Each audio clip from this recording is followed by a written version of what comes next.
जिस समय महात्मा विदुर धृतराष्ट्र के साथ में संवाद कर रहे थे, महाराजा धीराज धृतराष्ट्र ने पूछा कि विदुर,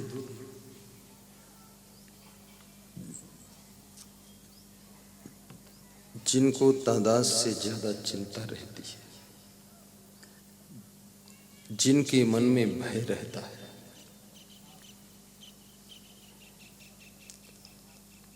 जिनका हृदय हमेशा टेंशन में डूबा रहता है,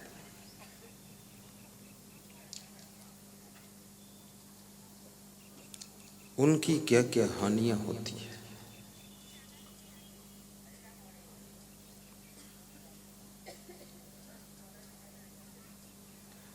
विदुर जी कहते हैं कि राजन, जो लोग तादाद से ज्यादा चिंता करते हैं, बहुत ज्यादा टेंशन में रहते हैं, उनकी 4 चीजों का नुकसान हो जाता है। संतापाद भ्रश्यते रूपम, पहला नुकसान उनका सुंदर रूप नष्ट हो जाता है। मुखमंडल की सुंदरता धीरे धीरे विदा ले लेती है। इसलिए मनुष्य की ज्यों-ज्यों उम्र बढ़ती है त्यों-त्यों उसके चेहरे पर बदसूरती आती जाती है।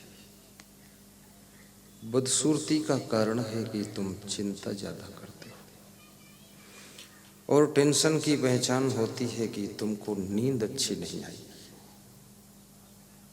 दूसरी टेंशन की पहचान होती है कि खाने के 2 घंटे बाद तुमसे यदि पूछ लिया जाए आज क्या खाया है तो तुम बता नहीं पाओगे। तीसरी चिंता में रहने वालों की पहचान होती है कि अपने बुशर्ट की बटन ऊपर नीचे लगा देते हैं। चौथी चिंता करने वालों की पहचान ये भी होती है कि उनकी स्मरण शक्ति भी धीरे धीरे कम हो जाती है, क्योंकि आपकी मेमोरी के ऊपर ओवरलोड वजन आ जाता है। हर समय बहुत सोचते हो,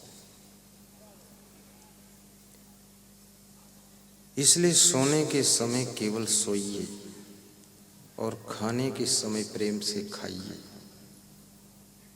और किसी से बात करते समय सिर्फ बात कीजिए, तो आपकी बात में भी प्रभाव रहेगा। इधर उधर चित्त को भरमाने से आपकी वाणी का प्रभाव खत्म हो जाता है। गहरी नींद न सोने से स्मरण शक्ति कम हो जाती है।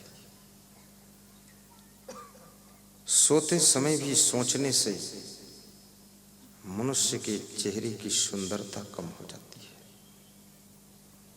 और बीमारियां भी बहुत आती हैं। निरोग रहने के लिए गहरी नींद सोना अनिवार्य है, और गहरी नींद लेने के लिए निश्चिंत होना अनिवार्य है, और निश्चिंत रहने के लिए आपको जगत का यथार्थ ज्ञान प्राप्त करना अनिवार्य है। जगत का यथार्थ ज्ञान प्राप्त करने के लिए आपको किसी सुयोग्य संत का प्रवचन सुनना भी अनिवार्य है।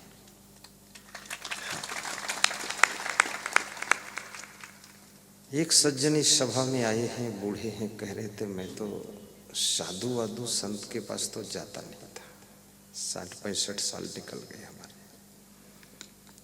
बोले एक दिन अपने रिश्तेदार के यहाँ गया, आपका फोटो देखा। मैंने क्या इनसे जुड़े हो आप?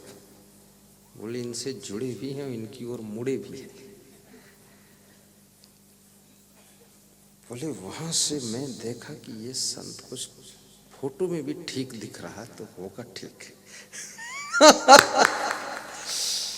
फिर प्रवचन सुना तो इतना आनंद आ गया कि डायरेक्ट इंजेक्शन लगता है।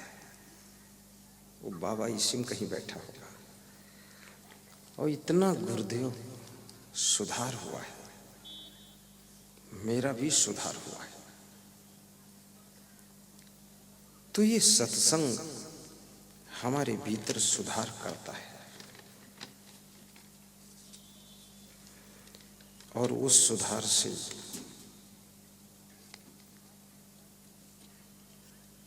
भाइयों और बहनों, बहुत बड़ा जीवन में परिवर्तन आता है। वो परिवर्तन आपको निश्चिंतता की ओर ले जाता है। मनुष्य कार्य की अधिकता से नहीं थकता है, बल्कि कार्य की अनियमितता से थक जाता है। प्रधानमंत्री भी नहाने धोने, खाने पीने, सोने का टाइम निकाल लेता है, लेकिन गांव में ऐसे ऐसे प्रधानमंत्री रहते हैं जिनको नहाने का भी टाइम नहीं। बिल्कुल भूत प्रेत बने बैठे हैं माटी लगा के। घर में सब गरीबी है, कुछ व्यवस्था नहीं है, गुस्सा बहुत है, गंदगी में पड़े हुए हैं। सबसे पहले अपनी शरीर को साफ सुथरा कीजिए, घर को साफ सुथरा कीजिए, कपड़ों को साफ करके पहनिए। आलस्य बिल्कुल मत कीजिए, समय पर कार्य कीजिए। नींद आए तो आधा घंटे दिन में भी सो लीजिए। छत्तीसगढ़ डेंटल सेंटर रायपुर राजधानी में है। उसके डॉक्टर अभी लगभग 40 साल की उम्र के होंगे। तो मुझसे मिले, बोले गुरुदेव आज आपको हॉस्पिटल दिखाऊं पूरा। 4 मंजिल हॉस्पिटल, लिफ्ट से ले जाकर सब दिखाया। लास्ट में एक कमरा दिखाया तो उसमें बेड लगा हुआ था, कंबल रखा था। तो हमने कहा इसमें क्या होता है? बोले इसमें जब थक जाता हूँ, नींद आने लगती तो दिन में भी सो जाता हूँ। तो मैंने कहा आप सोते हो? बोले मैं ही सोता हूँ, मैं मेन डॉक्टर हूँ और कम से कम 25 डॉक्टर असिस्टेंट यहाँ लगे हुए हैं और 25 डॉक्टर बाहर से आते हैं। बड़ा हॉस्पिटल है। गुरुदेव थक जाता हूँ, सो जाता हूँ। 1 घंटा सोकर मुंह धोकर थोड़ा फल खाकर फिर काम शुरू करता हूँ। फटाफट सोना सीखिए और फटाफट जागना सीखिए। कुंभकर्ण की तरह मत सोइए कि 18 घंटे पड़ी हुई है। और नींद भी जल्दी आपको आना चाहिए। कितने लोग कहते हैं हम तो सोने के लिए लेटते हैं तो 2-2 घंटे नींद ही नहीं आती है। इसका कारण है तुम सोने के लिए लेटते हो लेकिन उस समय भी सोचते रहते हो। सोचना बंद कीजिए। क्या सोचते हो? कितना सोचोगे? क्यों सोचोगे? सोचकर भी क्या करोगे? 40 साल की जिंदगी भर खूब सोच लिया तो भी कोई ढेर नहीं लगा है। तो 2 घंटे सोना है, मत सोचो, सो जाइए। और जो ठीक से सो नहीं सकता है वो ठीक से जाग नहीं सकता है, और जो ठीक से जाग नहीं सकता है वो ठीक से कोई काम नहीं कर सकता है। इसलिए ठीक से काम करने के लिए ठीक से जागना जरूरी है और ठीक से जागने के लिए अच्छी तरह से नींद लेना जरूरी है।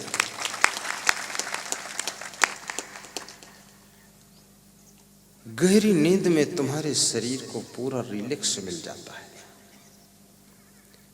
माइंड भी विश्राम पा जाता है। जैसे मुर्दा, ये शरीर जब मर जाता है पड़ा रहता है, ऐसे 6 घंटे की रोज मर जाया करो। 6 घंटे के लिए मुर्दे की तरह अपनी पत्नी को बता दो कि 6 घंटे मरने जा रहा हूं। 6 घंटे छेड़ना मत कुछ, बेहोश।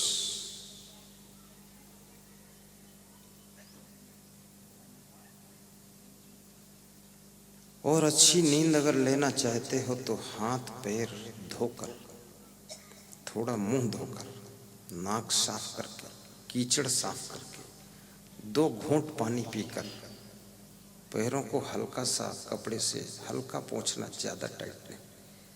उसके बाद विश्राम कीजिए। देखिए आपको 50% नींद की समस्या समाप्त हो जाएगी। और यदि आपका मन सोने से पहले बिस्तर पर लेटे लेटे बहुत ज़्यादा सोच रहा है तो आप उठकर बैठ जाइए, लाइट जलाइए, डायरी में उन विचारों को नोट करिए जो मन में प्लानिंगें उठ रही हैं, जो मन में अगले दिन के कार्यों की याद आ रही कि नौकर को ये बताना है, पिताजी से ये बात कहनी है, उस दुकानदार को फ़ोन करना है और ससुराल में जाना है, ये सब लिख डालो आप। जब मन के प्लानिंगों को तुम डायरी में नोट कर दोगे तो मन का लोड डायरी में आ जाएगा, तो मन संतुष्ट हो जाएगा कि डायरी में लिख गया, अब भूलेगा नहीं, तो मन सो जाएगा, फिर सोने में मदद करेगा। ऐसा किया आप मेरे बिस्तर के सिरहाने एक छोटी सी डायरी और पेन पाएंगे, एक टार्च भी मिलेगी। मेरे अंदर तो खैर ऐसे विचार साल में 2-3 बार आते हैं, ऐसे आते ही नहीं है, लेकिन जब आते हैं तो मैं उठकर बैठता हूँ, टार्च जलाता हूँ, सब लिख देता हूँ। कभी कभी 36 विचार लिखता हूँ, क्योंकि बहुत सेटिंग प्लानिंग रहती है, तो कभी मेरी ज़रूरत पड़ती है जब विशेष कार्यक्रम कोई होता है। ऐसे सामान्य में तो मेरा आवश्यकता नहीं, वो तो चुटकी बजाते हल कर देता हूँ। कार्यों को फटाफट हल कीजिए, समस्याओं को पैदा मत कीजिए, समाधान तुरंत ढूंढ लीजिए और घर में किचकिच मत पालिए, सारी बातों की मीटिंग मत कीजिए, अंदर अंदर मन में सेटिंग कीजिए और डायरेक्शन दीजिए और कार्यों को रिजल्ट दीजिए। सबको बताने से भी कोई फायदा नहीं होता है और सबको बिठाकर तुम पंचायत करते रहोगे तो और डिस्टर्ब ज़्यादा होगा। मोटी मोटी बात बताइए, बाकी बातें स्वयं फाइनल करिए, आगे बढ़िए। ऐसे काम करना सीखो। और यदि आपको ऐसा लगे कि घर की प्लानिंगों में हमारी ज़रूरत नहीं है तो उसमें शामिल भी मत होइए, फ्री हो जाइए आप। जैसे हमारे गुरुजी किसी प्लानिंग में शामिल नहीं होते हैं, फ्री हो गए। अभी तक हमारे आश्रम के संचालक शामिल होते थे, 2 साल से वो भी नहीं शामिल होते और हम ज़्यादा मीटिंग भी नहीं करते। बस 2-3 संतों से बात किया, फट से काम फाइनल हो गया, अकेले ही डिसीजन दे दिया। और संत इतना बुलंद है, वो भी अकेले गदा मारता चला जाता है। अपने बेटों को भी अच्छा तैयार कीजिए और बहुओं को चाहिए कि अपने सास ससुर को हल्का करें। यदि आपके पुत्र होने से भी आपके पिता का लोड कब नहीं हो रहा है तो समझ लो तुम धर्म पुत्र नहीं हो, तुम बोझा पुत्र हो, लदे हो उनके ऊपर। यदि आपके आने से आपकी सासू का वजन कम नहीं हो रहा है, बहू के आने से सासू हल्की फुल्की नहीं हो रही है, तो समझ लेना ये लाड़ी नहीं आई है, 1 कुंटल की लादी आई है, लद गई है। हाँ, सासू को हल्का हो जाना चाहिए। किचन की फिक्र से उसको मुक्त कर दीजिए, घर की सेटिंग से मुक्त कर दीजिए। और जितना ज़्यादा आपका मन व्यस्त रहेगा, शरीर व्यस्त रहेगा, जितना ज़्यादा मेहनत करोगे, जितना ज़्यादा घर बार के सिस्टम को संभाल लोगे, उतना ज़्यादा तुम बीमारियों से बच सकोगे, खुश रह सकोगे और घर में तुमको धन्यवाद भी मिलेगा, प्रशंसा भी मिलेगी, सम्मान भी मिलेगा। शरीर को सजाने धजाने में ज़्यादा टाइम मत गंवाइए, 10 मिनट में शरीर को सेट कीजिए और काम इससे लीजिए। इसको चाहे जितना सजाओ धजाओ, चाहे जितना श्रृंगार करो, आखिरी में एक दिन आग में ये लाश जलनी है, राख मुट्ठी भर होनी है। इसलिए इसके लफड़े में इतना क्यों फंसेगा।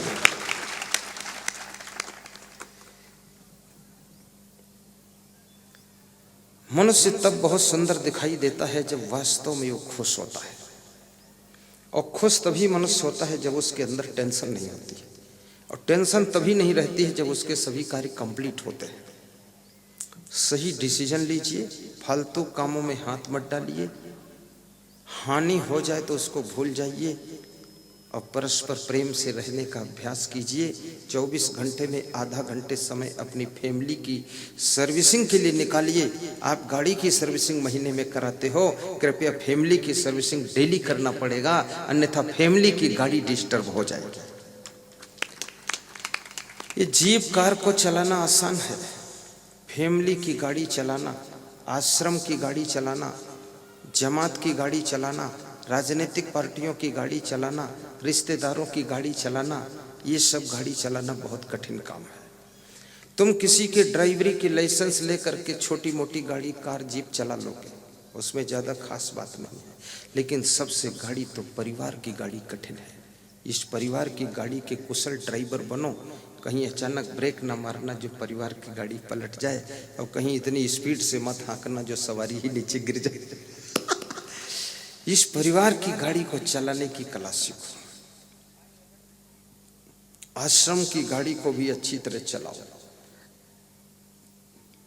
जिस गुरु के बाद में आश्रम तुमने संभाला है, किसी को कहने का मौका मत दो कि आश्रम बिगड़ गया। लोगों को कहना चाहिए कि पहले से 10 गुना ज्यादा अच्छा चल रहा है। समर्पण भाव होना चाहिए। वो चीज आपकी ठीक से संचालित हो सकती है जिसके प्रति आपका पूर्ण समर्पण होगा। पूर्ण रूप से आपका मन उसमें डूब जाएगा तो आप उसमें जरूर सफल होंगे। तो संतापाद भ्रश्यते रूपम। विदुर जी कहते हैं कि हे राजन, चिंता करने से सुंदर रूप नष्ट हो जाता है।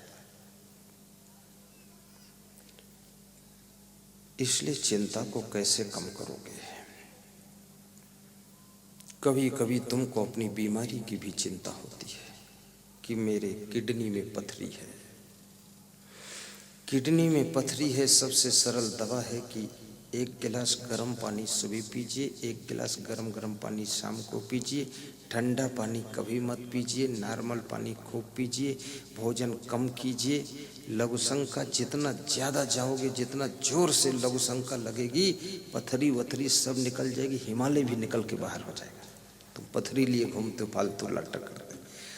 पानी कम पीने से किडनी में पथरी होती है। पानी कम क्यों पीते हो? नल में पी लो, अपने घर के आरओ में पी लो, खूब पानी पियो। पानी जब पियोगे तब किडनी साफ रहेगी, कचरा सब निकलता चले जाएगा पेशाब के द्वारा। और पानी नहीं पियोगे तो उसमें मैल इकट्ठा होता किडनी के ऊपर, उसी मैल के ऊपर मैल जमता रहता, वही पथरी बन जाता है। और स्टोन कुछ थोड़े है। तो बीमारियां जानबूझकर पैदा मत करो। गर्म पानी से स्नान मत कीजिए। प्रायः महिलाएं गर्म पानी से स्नान करती हैं। गर्म पानी से स्नान करने से पूरी बॉडी का स्ट्रक्चर धीरे धीरे बेकार हो जाता, कमजोर हो जाता है। आप नॉर्मल पानी से स्नान कीजिए, न गर्म हो न ठंडा ज़्यादा हो, नॉर्मल। और यदि ज़्यादा ठंडी है तो स्नान करने की जरूरत भी नहीं है। ऐसे ही शरीर कांप रहा, फिर बार बार क्या नहाना।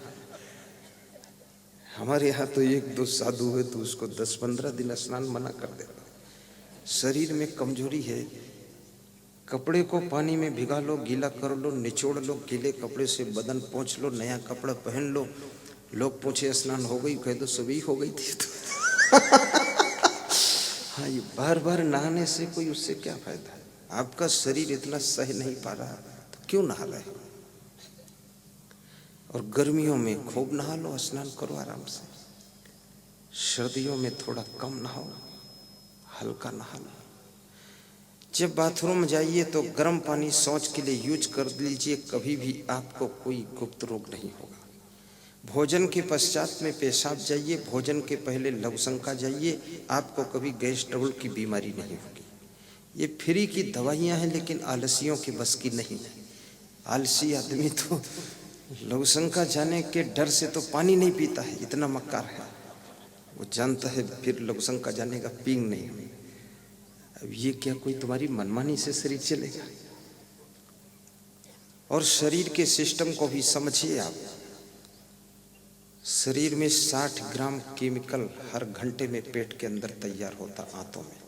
जठर रस, पाचन रस, अग्न्याशय रस, आमाशय रस, पित्त रस, ये सब रस 60 ग्राम 1 घंटे में, 1440 ग्राम 24 घंटे में।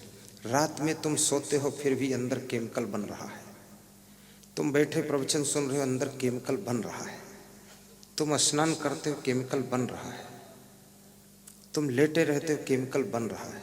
वो केमिकल भोजन को हजम करने के लिए बनता है। किस लिए बनता है? भोजन को हजम करने के लिए। तो थोड़ा भोजन भी कीजिए, पेट को खाली भी मत रहने दीजिए। कुछ लोग कहते हैं अब 2 दिन नहीं खाएंगे, मशीन को साफ कर रहे हैं। ये मशीन क्या कोई नाली है जो सफाई चालू है? ये तो ऐसी, कभी आपने देखा होगा कि गाय भैंस व्रत रहते हैं कभी, और बहुत कम बीमार होते हैं। ये सारी नाटक मनुष्यों में है। जिस दिन महिला को व्रत रहना होता है उसके 1 दिन पहले ठसम ठस खाती है, और फिर दूसरे दिन व्रत रहती, क्योंकि जानती है मंगल आ रहा, व्रत रहना है। और व्रत जिस दिन समाप्त होता है उसके सुबह के दिन फिर नंबर लगाती है, दमादम मस्त कलंदर। इस व्रत से क्या मतलब? कम खाना बहुत बड़ी साधना है। बिल्कुल ना खाना आसान है, लेकिन कम खाना कठिन है। कम खाने की साधना कीजिए। ना खाने से जो 60 ग्राम केमिकल बनता है वो शरीर के अंदर फिर एसिडिटी पैदा करता है, पेट में जलन पैदा करेगा, दर्द पैदा करेगा, गैस पैदा करेगा, क्योंकि उसको पचाने के लिए कुछ अंदर नहीं है। इसलिए कुछ डालिए आप, कुछ नहीं तो 2 केला खा लो आप, चलेगा। तब तक उसको पचाएगा 2 घंटे, फिर अमरूद खा लेना। शरीर के सिस्टम को समझिए ठीक से पूरा, और हंसिए भी। आप बीमार बहुत कम होंगे अगर हंसेंगे। झूठ मूठ ही हंसो, कैसे भी हंसो, हंसना है बस। बचपन की बातें याद करके हंसो, कहीं फिसल कर गिर गए हो वो भी याद करके हंसो, ससुराल में पीटे गए हो तो जोर से हंसो। हंसने का अभ्यास होना चाहिए। गंभीरता के समय गंभीर भी हो जाइए, सीरियस होकर के डिसीजन लीजिए, और हंसते हंसते काम कीजिए। कभी थकान नहीं आएगी, ताजगी बनी रहेगी। और गलतियां मत कीजिए। गलती करने से हंसी खत्म होती है, त्रुटि करने से खुशियां खत्म होती है, गलत सोचने से भी आनंद खत्म होता है। छोटी सी गलती आपके बहुत बड़े आनंद को नष्ट कर सकती है। इसलिए मैं निवेदन करूंगा, चोरी भी कभी मत कीजिए। कितने लोगों का चोरी करना धंधा ही है। किसी की चेन काट लेना, कुंडल खींच लेना, किसी के चप्पल उठा ले जाना, सारी जिंदगी इसी धंधे में बीत गई। उन चुट्टों को ये समझ नहीं है कि एक वे लोग हैं जो चप्पल कंपनी के मालिक हैं, दूसरे वे सुनार लोग हैं जो चैन ही बनाते हैं पूरी, तीसरे वे लोग हैं जो खरीद खरीद करके चैन पहनते हैं, गले में हार पहनते हैं, कीमती से कीमती चप्पल जूते अपनी मेहनत से कमा कर पहनते हैं। और हम एक ऐसे हैं चुट्टा जो दूसरे की जिंदगी भर चुराते घूम रहे हैं। क्यों चुराते हो? यही चोरी करने वाली बुद्धि को अगर आप सृजन में लगा दीजिए तो आपको चोरी करने की जरूरत ही नहीं पड़ेगी। आपका काम तो ऐसे ही चलने लग जाएगा और अहंकार मुक्त हो जाएंगे। सरल रहिए। मनुष्य की सबसे बड़ी कमजोरी है अहंकार में जीना। ये कार लाता है, कार के साथ अहंकार फ्री लेकर आ जाता है। मकान बनाता है, मकान के साथ अभिमान भी बना देता है। खुद ने मकान बनाया, खुद के लिए बनाया, खुद ही देखता, खुद ही अभिमान करता कि मेरा मकान कितना टॉप टॉप। ये अहंकार नीचे गिराता है। सर्वमेवाभिमान जरा रूपम हरति। विदुर जी कहते हैं धृतराष्ट्र, मनुष्य का बुढ़ापा उसकी सुंदरता को हर लेता है। धैर्यम आशा, और मनुष्य के अंदर यदि बहुत आशा लगी है तो उसका धैर्य फिर टूटने लग जाता है। मृत्यु प्राणों को हर लेती है। दोष देखने की आदत प्रेम और श्रद्धा को खत्म कर देती है। मृत्यु प्राणान हरति धर्माचर्याम असूया। और बड़ी मजे की बात है, कामो ह्रियम हरत। काम वासना मनुष्य के लज्जा, संकोच, शर्म को हर लेती है। जिन लोगों के अंदर काम वासना अथाह है, कंट्रोल के बाहर है, वो बेशर्म हो जाते हैं, लाज खत्म हो जाती है और ऐसे गलत कदम उठा देते हैं कि उनके घर के लोग की कहते हैं अब हम भी मुंह दिखाने लायक नहीं रह गए। तो मैं कहता हूँ पीठ दिखाओ, फिर मुंह दिखाने लायक नहीं। पहले से नहीं देखा मेरा बेटा किधर जा रहा, मेरी बेटी के रिजल्ट क्या है। अपने बेटा बेटी बहू अपने पति पत्नी इन सब पर जरा दृष्टि भी रखा करो। इनको बचाना पड़ता है, संभालना पड़ता है, कंट्रोल करना पड़ता है, सुरक्षित रखना पड़ता है। अगर इनको संभालोगे नहीं तो इधर उधर हो जाएंगे, तुमको भी मुंह दिखाने लायक नहीं रहने देंगे। इसलिए इनको संभालो, अपने अपने पति को संभालो। आपके घर में यदि नौकरानी है तो आप अपने नौकरानी पर भी तिरछी नजर रखो, कहीं हमारे पति को कैच तो नहीं कर रही। कहीं ऐसा न मेरा पति जो है इसके चंगुल में चला जाए, नौकरानी जो है महारानी बन जाए, हमारे लिए हैरानी हो जाए। ऐसा बहुत सारे घर में हुआ है। आपके घर में नौकर काम कर रहा है, नौकर पर भी नजर रखो, कहीं आपकी पत्नी की तरफ अटैच तो नहीं हो रहा। अगर उधर सेट हो रहा है तो समझ लो आपके जीवन के लिए खतरा है। वो तुम्हारी पत्नी और तुम्हारा नौकर मिलकर के तुमको राम घाट पहुंचा देंगे, गंगा घाट स्नान हो जाएगी, मारे जाओगे तुम, मर्डर हो सकता है। क्योंकि ये वासना बहुत खतरनाक चीज होती है।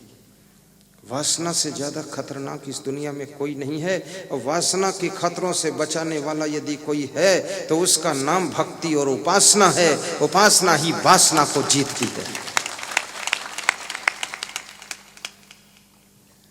अपने बेटों को भी नियंत्रण में रखिए। और समझदार व्यक्ति तो स्वयं नियंत्रण में रहता है, ना समझ आदमी को दूसरा आदमी नियंत्रण करता है। मुझे याद ही नहीं कि जिंदगी में मुझे कोई नियंत्रण में किया है, कोई मेरे ऊपर अनुशासन किया ही नहीं। मैं खुद के ऊपर खुद का अनुशासन रखता था, पूरा कंट्रोल। घर पर भी, बचपन में भी, स्कूल में भी, साधु लाइन में भी। और हर साधु से निराला ही डिसीजन रहता था। 1000 साधु इकट्ठा हो, हम किसी मिलते ही नहीं थे।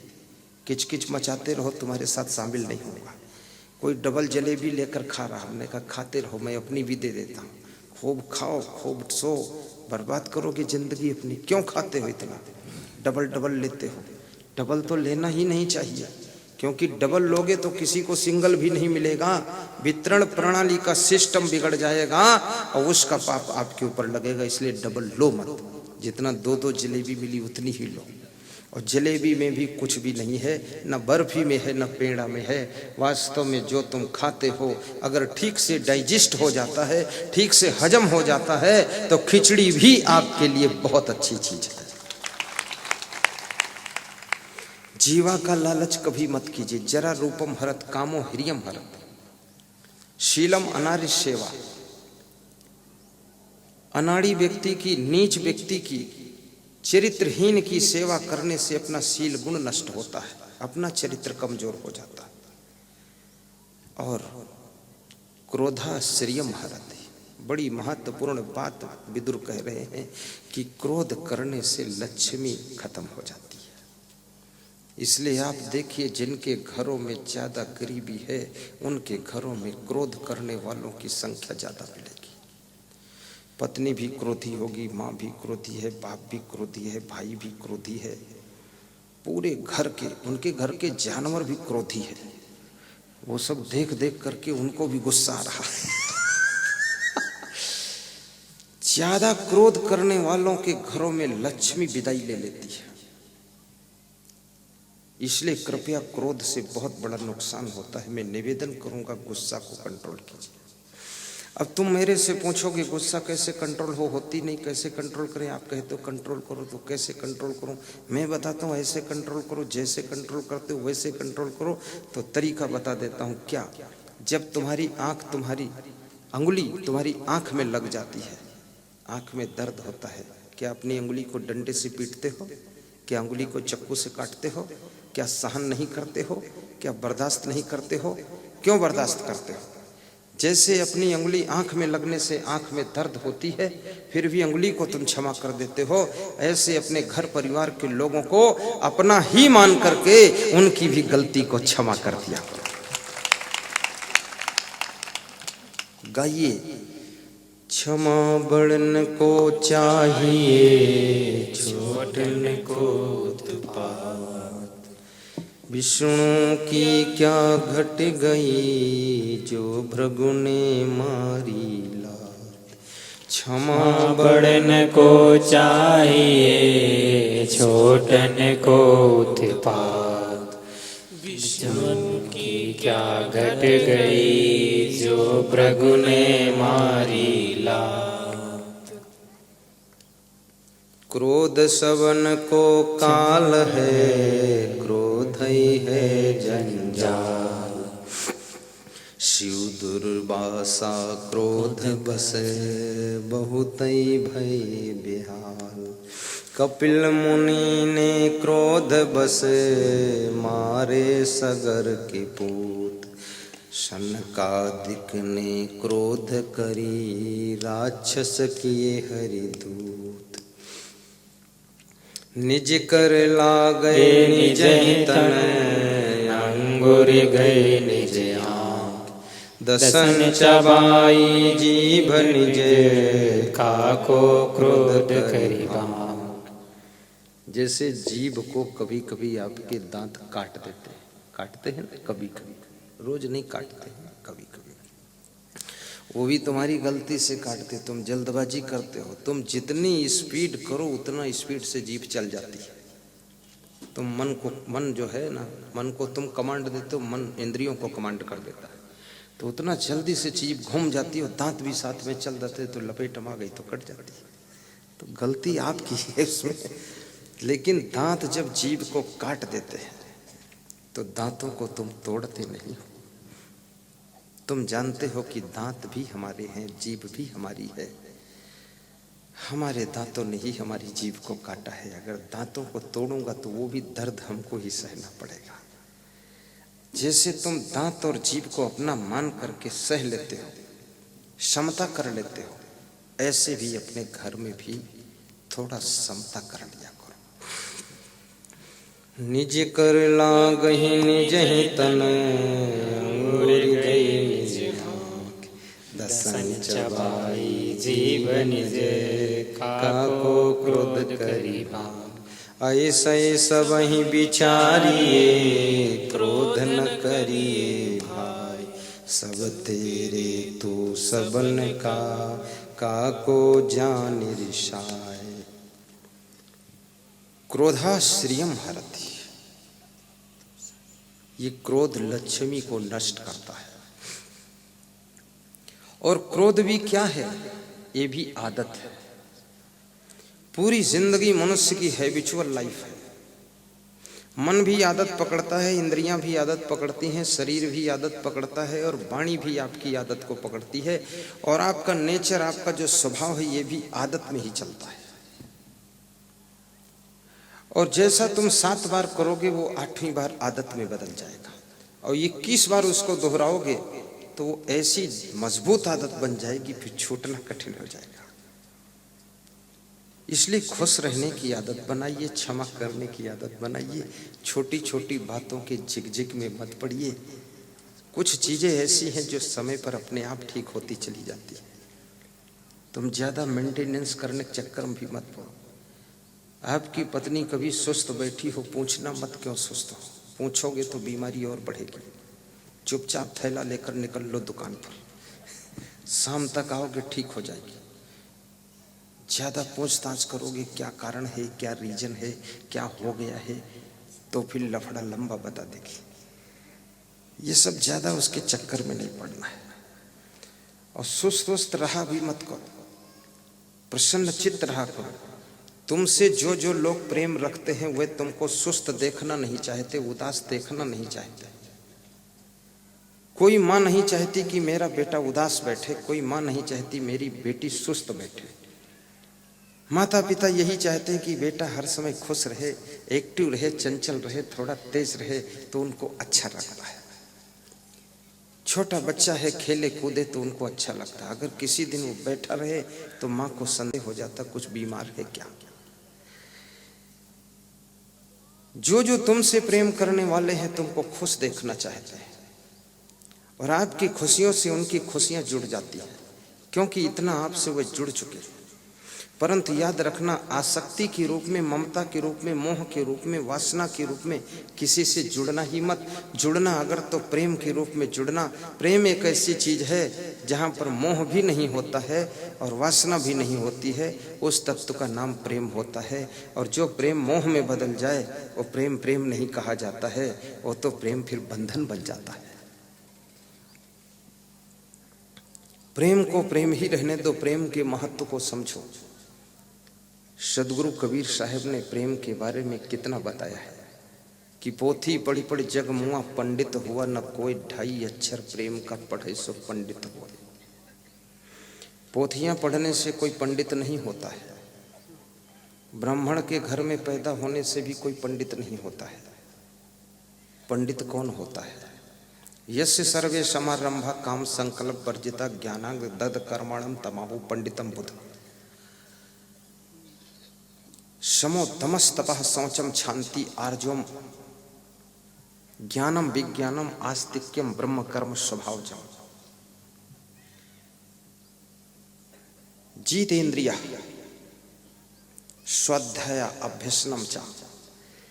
ये पंडित का लक्षण है कि जिसके पास में सबके लिए प्रेम है वो पंडित है।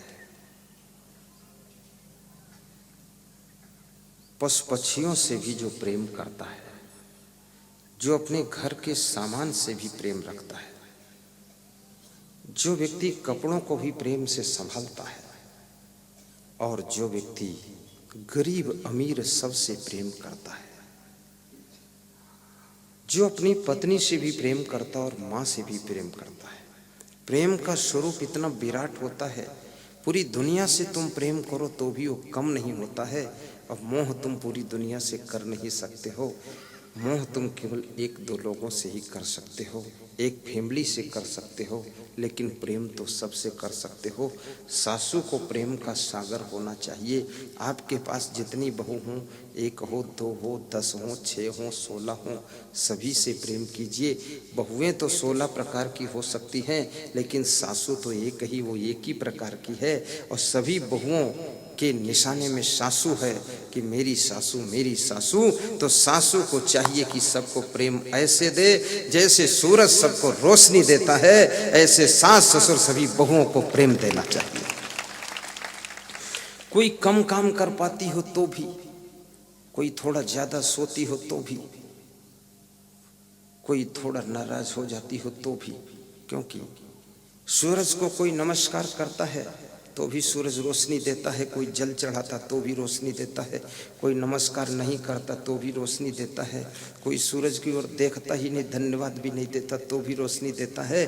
तो सास ससुर उसी का नाम है कि बहुएं उसकी ओर देखे न देखे, लेकिन तो भी उनको आशीर्वाद की रोशनी देते रहो और बहुएं खुशी से अपनी जिंदगी जीती रहे। ऐसे सास ससुर बनो। आप लोगों से निवेदन करूंगा, ताली थोड़ा दमदार बजाया करो।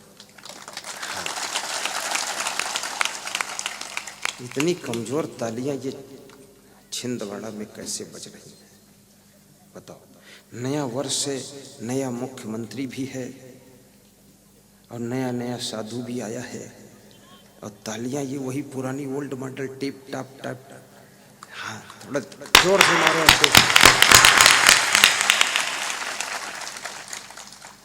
अब लगा तुम जिंदा हो, पहले लगता मर गए।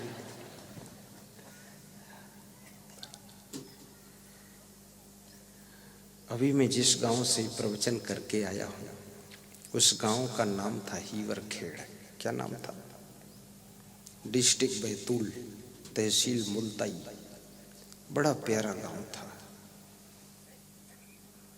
उस गांव में जिन्होंने कार्यक्रम करवाया था वे भक्त शायद यहाँ पर आए हुए हैं, श्री सुखदेव सूर्यवंशी जी। आइए, ये हैं श्री सुखदेव सूर्यवंशी। इनकी पत्नी का नाम उर्मिला सूर्यवंशी। पत्नी का संकल्प इन्होंने पूरा किया और वो भी आई है। खड़ी हो जाओ, इधर आ जाओ, एक माला पहना देता हूँ। इनको सम्मान हम कर रहे हैं क्योंकि इनकी वजह से वहाँ करीब करीब 15 से 17 हजार श्रोताओं ने लाभ लिया था। बहुत बड़ी प्रचार भीड़ किया था। ये श्रीमती उर्मिला देवी है, ये श्रीमती अनीता नागले, उनके पति कृष्णा नागले, ये दोनों सगी बहन हैं और ये सगे साढ़ू दोनों, ये चारों मिल के कमाल किए थे। धन्यवाद। वो बोल रही कि आपके प्रेम ने हमको बुला लिया, यहाँ हम नहीं आ पाते इतनी दूर।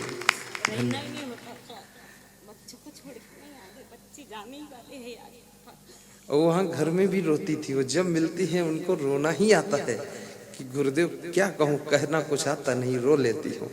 इतनी श्रद्धा है, माँ शिवरी की तरह, मीराबाई की तरह आस्था।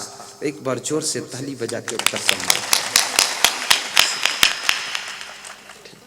ठीक ठीक ठीक, बैठ जाओ।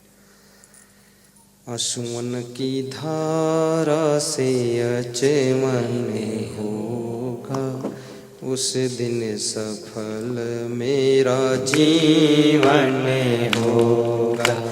आंसुओं की धारा से अचमन होगा, उस दिन सफल मेरा जीवन होगा। जिस दिन गुरु जी तेरा दर्शन होगा, जिस दिन गुरु जी तेरा दर्शन होगा, उस दिन सफल मेरा जीवन होगा। उस दिन सफल मेरा जीवन होगा। मेरे मन के मंदिर में मैं तुझको बिठाऊंगा, मेरे मन के मंदिर में मैं तुझको बिठाऊंगा।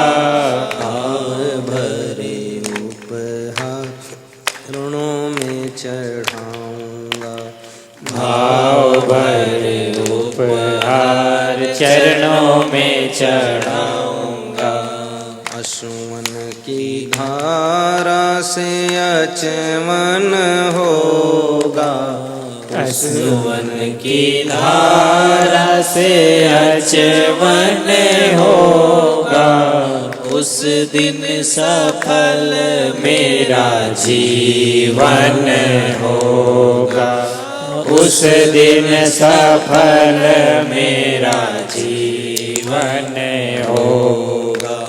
जिस दिन गुरु जी तेरा दर्शन होगा, जिस दिन गुरु जी तेरा दर्शन होगा, उस दिन सफल मेरा जीवन होगा। उस दिन सफल मेरा जीवन होगा।